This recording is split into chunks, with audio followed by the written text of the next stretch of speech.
Tomorrow is January 4th, 2023, and for wrestling fans that means only one thing. It's time for the biggest show in the Japanese wrestling calendar, Wrestle Kingdom 17.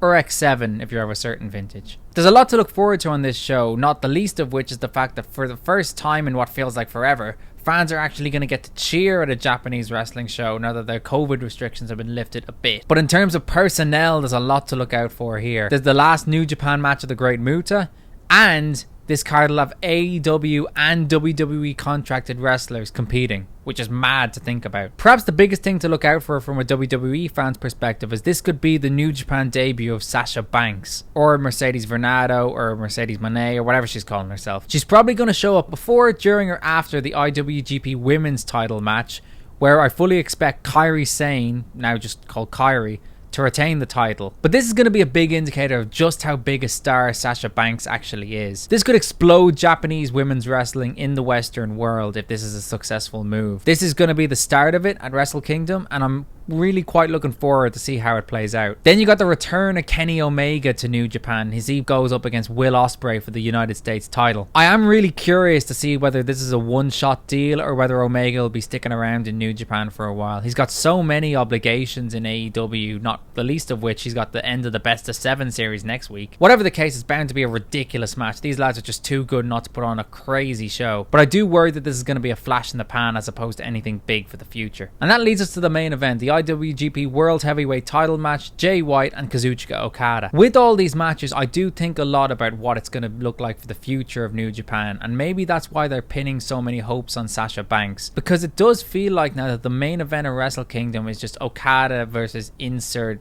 villain here. With the rise of AEW, New Japan's global expansion has really stalled, and it puts a cap, I think, on what they can achieve, which is a real shame because Okada is a generational talent. Similarly for Jay White, he's the leader of the Bullet Club, but it's a Bullet Club that's nowhere near the heights they were in 2018. But despite all my concerns about the future, I'll still encourage you to tune into the show because it's going to be a fantastic night of wrestling. I'll be coming out with a video with my reactions to the show, so hopefully you'll tune in for that. If you like this video, hit the like button, share the video, subscribe to the channel. I'd really appreciate that, and hopefully I'll talk to you soon.